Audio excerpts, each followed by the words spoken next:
Sir इनका contention ये है कि जो पोस्ट है नहीं, इनका कंटेंशन ये है इंटरचेंज जो पहली पोस्ट जो निकाली गई थी एसटी के लिए, वो जो है ओपन कैटेगरी में थी, मतलब डायरेक्ट रिक्रूटमेंट की पोस्ट थी।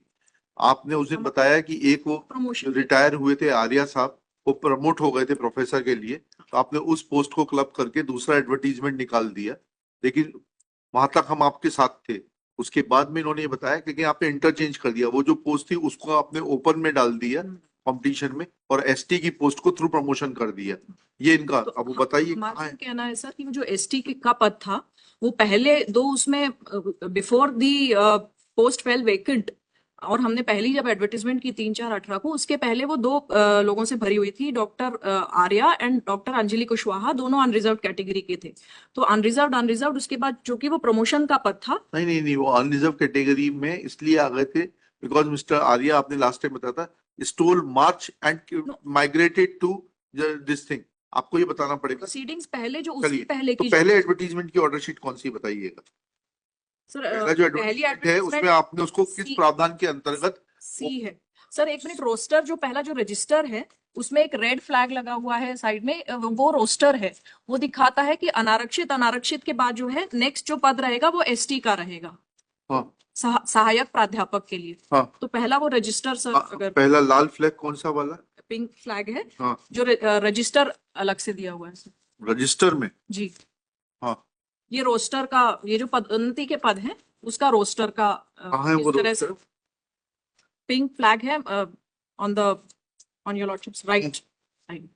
ये सहायक जिसमें प्राध्यापक लूज कागज पड़े हुए फार्माकोलॉजी। दो, जिसमें लूज कागज पड़े दो, वही। नहीं सर, वो तो एंट्री है, रजिस्टर में एंट्री है, अनारक्षित, अनारक्षित और फिर अनुसूचित जनजाति एसटी का। तो वो बताना हम ये चाह रहे हैं कि वो पदोन्नति का जो पद था वो एसटी का पद था। कैसे मालूम पड़ेगा, वही तो पूछना है। सर उसमें ऊपर लिखा है फिजियोलॉजी डिपार्टमेंट। डिपार्टमेंट का थोड़ना है। नहीं, फार्माकोलॉजी सर, तो इसमें फार्माकोलॉजी। तो फिजियोलॉजी लिखा है, जो आपने पिंक फ्लैग लगा रखा है। एक पिंक फ्लैग और लगा है, वहां पर भी देख लेते हैं। नेक्स्ट नेक्स्ट रेडियोथेरेपी का है ये। नहीं सर, नेक्स्ट पेज पे फ्लैग तो हमने फार्माकोलॉजी वाले इसमें। फार्माकोलॉजी, जी, अनारक्षित, अनारक्षित। आरक्षित और फिर एस, तो ये हाँ, जो एसटी का पद था ये प्रमोशन का पद था इसे जो कैसे मालूम पड़ेगा, ये तो बता दीजिए ना। आपके कहने से तो मान नहीं जाएंगे। Where is the roster. ये और रजिस्टर में रोस्टर नहीं होता, where is the roster. Entry की थी सर आपकी एंट्री से नहीं होता ना, where is the roster.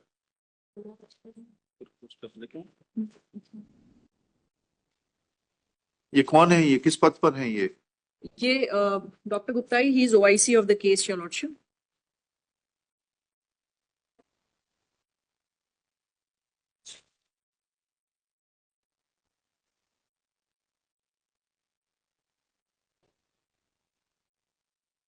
Sir इसके बाद हमने जब 3/4/18 की एडवर्टीजमेंट की, तो ये नोट उसमें जो अनुसूची है, जो पहला फ्लैग लगा है ए, दैट इज शेड्यूल 2, जो अनुसूची है जो बताता है कि दो पद पदोन्नति के थे और एक पद उसमें नहीं नहीं, सीधी आप हमें भर्ती। रोस्टर दिखा दीजिए, जी ये सब मत बताइए आप हमको। और डिवीजन कैसे है रोस्टर में, कि कौन सा पद सीधी भर्ती से भरा जाएगा और कौन सा पद पदोन्नति से भरा जाएगा। सर ये है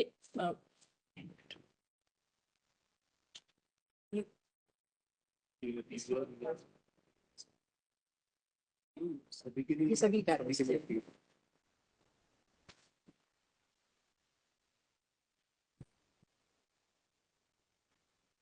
सर ये सभी कैडर्स का है कि यूआर और फिर एस। नहीं नहीं, ऊपर पढ़ा आपने हेडिंग, पदोन्नति के मामले में ऐसे संवर्गों जिनमें कुल पदों की संख्या 205 तक के लिए मॉडल रोस्टर। इसमें कहाँ पे, ये तो पदोन्नति का रोस्टर दिखा रहे हैं आप। हाँ सर, वो पद जो था वो पदोन्नति का पद। पदोन्नति का पद है, ठीक है। तो फिर डायरेक्ट रिक्रूटमेंट के लिए पोस्ट कहाँ से आ गई।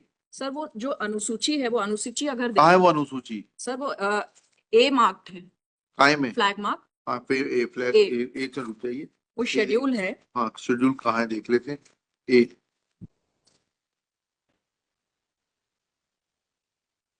उस शेड्यूल में सर हाँ, देखेंगे, इसमें शेड्यूल 2 है। ये सहायक प्राध्यापक में तीन टोटल आपने पद आप है फार्माकोलॉजी डिपार्टमेंट में, एक सीधी भर्ती का पद था। शेड्यूल 2। जी, शेड्यूल 2 सहायक प्राध्यापक फार्माकोलॉजी, एक सेकंड। ए जिसमें मार्क दिया। हाँ, ए में सह प्राध्यापक, सहायक नहीं, सॉरी सह असिस्टेंट होता है, एसोसिएट प्रोफेसर, सह प्राध्यापक फार्माकोलॉजी डिपार्टमेंट। फार्माकोलॉजी।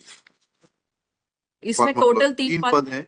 एक एक पद सीधी भर्ती से भरा जाना है, जी 2 पद प्रमोशन से भरे जाने हैं। जी अब कौन सा पद सीधी भर्ती में जाएगा? सर, इसमें उसके जो थर्ड, इसके नेक्स्ट थर्ड पेज पे देखते सर, हाँ। इसमें एक नोट दिया हुआ है जिसको बी मार्क किया है, टैग मार्क बी। क्या नोट है?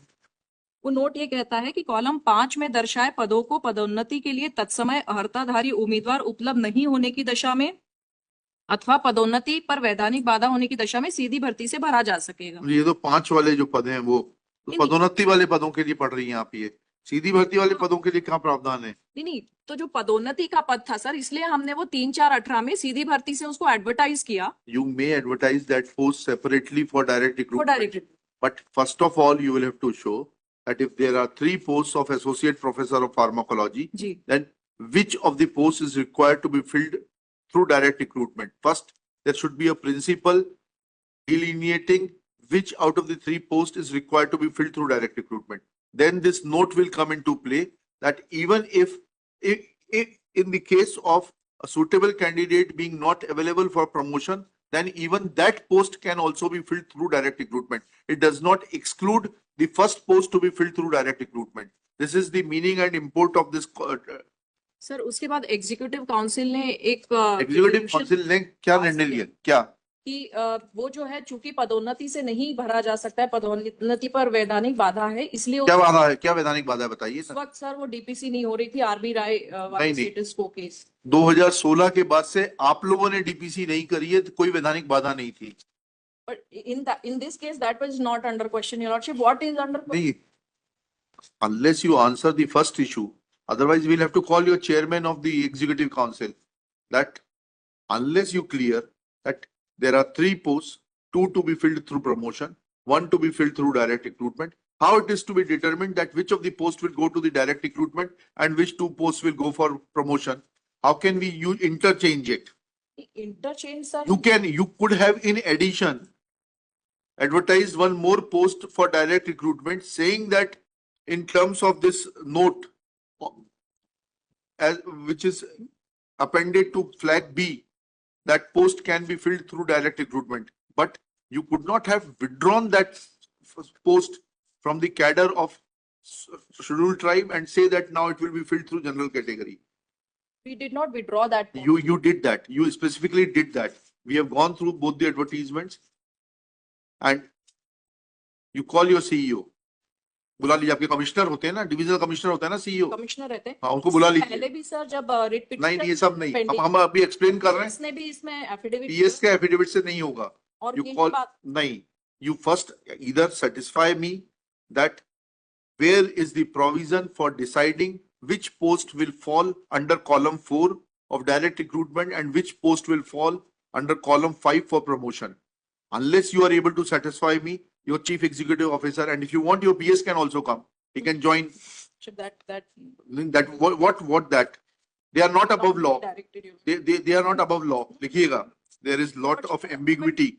There is lot of ambiguity in the treatment of rights of the eligible candidates. Next pair. Srimati Pandit has placed reliance on, ये भी नियम भी पूरा नहीं लगाया है,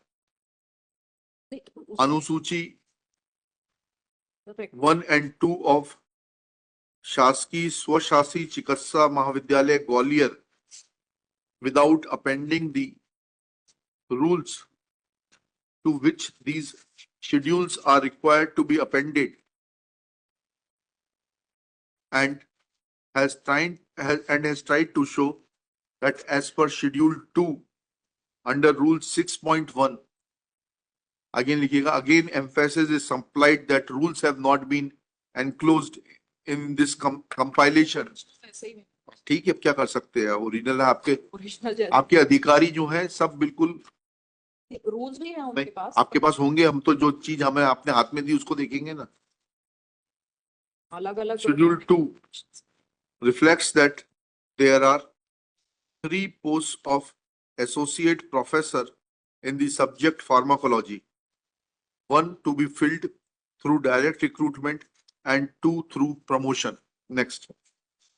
The query which was precisely put before the state authorities is as to how they determine which of the posts is to be filled through direct recruitment and which of the posts are to be filled through promotion. Full stop. When this query was not satisfied, then Srimati Pandit places reliance on the note signed by the Dean of Gajra Raja Medical College, Gwalior, which, when roughly translated, means in case of non-availability of eligible candidates for promotion for the posts which are shown in column 5, or in case of any legal hindrance in promotion, those posts can be filled through direct recruitment. Next paragraph. However, this note does not satisfy the requirement of our query. Full stop. Our query is direct and distinct. Where is the principle of law, or where in the rules it is provided that which of the posts is to be filled through direct recruitment and which of the posts is required to be filled through promotion? Full stop. If we, next para, if we read this, if this court reads the note appended to Schedule 2, then it only means that if any post cannot be filled through promotion on account of non-availability of an eligible candidate or on account of some hindrance in promotion, then even the posts which are meant for promotion can be filled through direct recruitment. Full stop. However, it does not mean that a post which was advertised for direct recruitment, showing it to be reserved for ST category, can be changed subsequently, assigning the post for ST category to be filled through promotion and general category post to be filled through direct recruitment. Full stop. Next one. Once advertisement was issued seeking candidature for appointment of a ST candidate through direct recruitment, then at best in terms of the note appended to Schedule 2, भाई पानी लाई ना, क्या तकलीफ क्या है?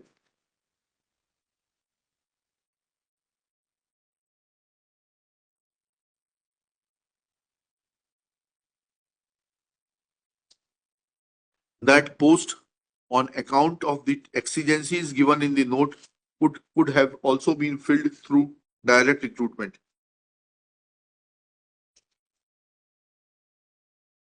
Since there is no satisfactory explanation, let Chief Executive Officer of the autonomous body remain personally present on the next date. List on